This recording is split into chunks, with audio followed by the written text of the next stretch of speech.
WWF filed a lawsuit and restraining order request against Turner Broadcasting, WCW, and Eric Bischoff this week over the angle. Right. I wonder what happened during this time.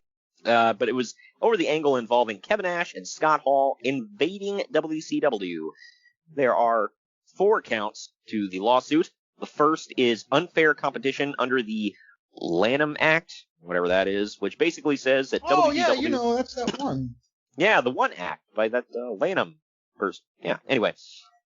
It basically says that WCW has falsely and deceptively tried to confuse viewers into believing WWF is affiliated with or involved in an interpromotional angle with WCW. The second, trademark and trade dress infringement and false designation or origin. Lord, that's a mouthful. Which is basically... I'm proud of you. Yeah, right?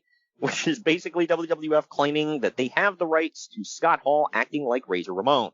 The third is another unfair practices claim, citing WCW privately spreading false rumors that WWF is facing bankruptcy or having money problems in order to encourage wrestlers to leave.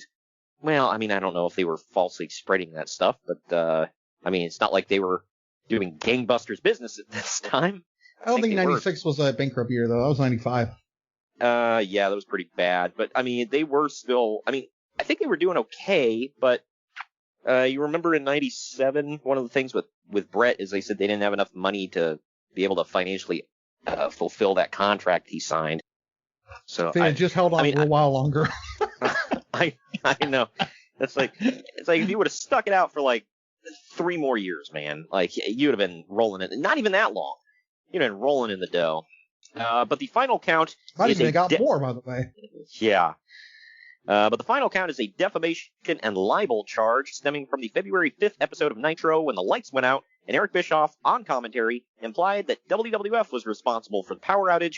The lawsuit is asking that Turner and WCW forfeit all profits earned from the Hall-Nash angle and to pay punitive damages and attorney fees. Oh, my God. Talk about overshooting. That light one is, like, clearly a joke. So. That was hilarious. But, yeah, they were not playing around. Like, seriously? Oh, well, forfeit over all profits earned from the Hall-Nash angle. Okay, how can you, like, prove money you earned was specifically from Hall and Nash? Unless you're talking about merchandise. I'm just going to say they're, what's the word I'm looking for? Commercials, the advertising revenue. Yeah, I mean, I suppose. Again, I'm just guessing, but. Yeah, but it's like you have to specifically prove these wrestlers drew this much money or, did this, so therefore we made that. That's like impossible to prove. Like, you talk about overreaching. Guesstimate, I guess. I don't know. Yeah, I don't know. It's freaking stupid. Like, WWF was really reaching with this one. I'll say that. And I mean, they did have to make some overtures, which, we'll talk about here in a second, because the story continues. But that stuff, like, wow. I will admit, obviously, Scott Hall came in doing some of the Razor stuff. I think, didn't he start off, like, saying Chico? I can't remember. He comes in, he said, I think he starts off with, "You people know who I am, but you don't know why I'm here." But he did do the carve you up thing with the toothpick, so that was not too subtle. Yeah, that one was the one I was like, okay, I get that one. The other stuff, I don't know. But the restraining order request also asks that WCW be prohibited from insinuating that WWF is involved with the angle in any way or from using any of WWF's trademark names or dress that would confuse viewers, no references to Razor Ramon or the bad guy, and no presenting Scott Hall as Hispanic, using the accent, the toothpick, etc. He never stopped using the toothpick, but... Yeah, that... And, again, I think that one goes back to, he had the toothpick as the diamond stud, so that wasn't new. I will say this, I know I was only 12, but it confused me. I thought they were with the WWE, so it's not like it's far-fetched, but... Because they never use their names on TV, if you notice. Well, you probably didn't see it, but yeah, they never use their names. Right. And in subsequent years, Kevin Sullivan's basically said it was his idea. So. Yeah. Well, Eric Bischoff was saying that from the get-go, he wanted them to be known as Scott Hall and Kevin Nash, like he had no other name ideas for them, because I did read something in the Observer around this time where they were saying, well, they're probably going to debut as it was complete rip-off names of Razor and Diesel. I can't remember what they were off the top of my head now, but, it was the equivalent of when Earthquake became Avalanche, that kind of stuff. And they didn't learn their lesson then? Yeah, well, keep in mind, this was Uncle Dave reporting this garbage, so I don't believe it. According to Eric Bischoff, he said, no, I wanted them to use their real names and be real people. But the same is in the case for Kevin Nash. No references to Diesel or Big Daddy Cool, no black leather pants and black glove, etc. Well, he never stopped wearing the black leather pants. There is no patent on a black glove. I know. And if there is, it belongs to Sean Spears. Wow. No, Greg, he got rid of the glove and he got chairs now. Yeah, because that's better. Yeah, well, how has L.A. Park not sued him for gimmick infringement yet? Right. But the request also asks that WCW not be allowed to show any clips of Hall and Nash's previous WCW appearances in advertising. Okay, how can you stop a company from using their own footage of guys they now employ? I don't know, but here's my thing. Why would they want to show that crap? Yeah, I'm Scott or Kevin Nash. I don't want them to show that. I want it to be forgotten. So I'm going along with that one. Yeah, fine, whatever.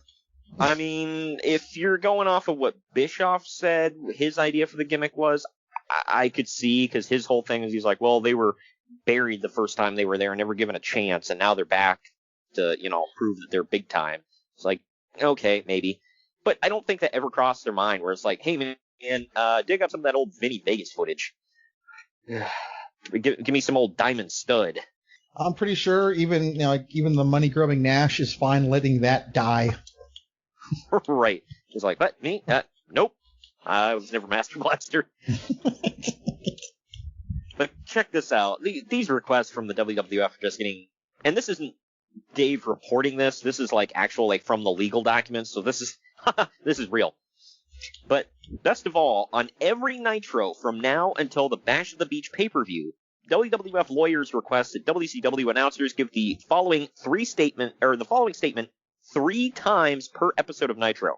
This is just, my gosh. Okay. Good Lord, you can't even get it out. It's not good. It's just so terrible. Okay, here's the statement they want 3 times per Nitro. Quote, Scott Hall and Kevin Nash are both under contract to WCW, and all of their actions since May 27th, 1996 have been at the direction of WCW. Any statements made by us or suggestion made by us that Hall or Nash are affiliated with the WWF were false and misleading. The WWF was not and has not been in any way affiliated with the portrayal of Hall and Nash since May 27th, 1996, and there will not be any matches between WWF wrestlers and WCW wrestlers on Nitro or any of our shows or on any of our pay-per-views. Until July of 2001. Sorry, go on. Right. Any statement or suggestion to that effect by WCW and TBS personnel was false.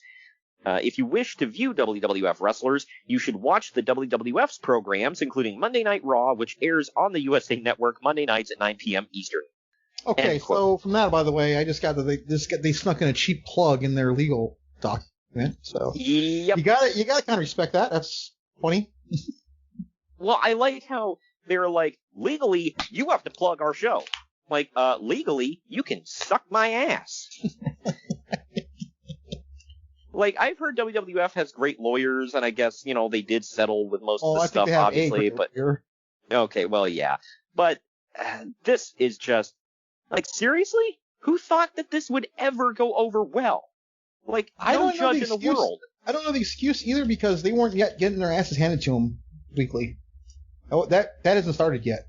So I don't know. Not weekly, but it was, they were trading victories, right? Yeah, weekly they weren't, losing. Right. Well, I feel it's Vince McMahon's thing of it's before they get too big, kick them in the nuts.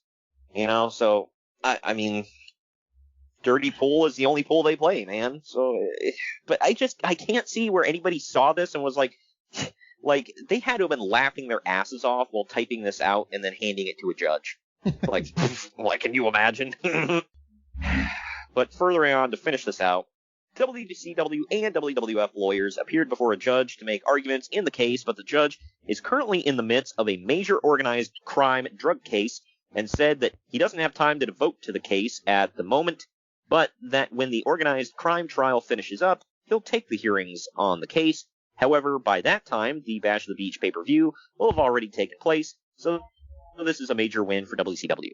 What do you mean? He's doing an organized drug crime case? Like, what the hell? This is wrestling, damn it. You put that silly stuff aside for this.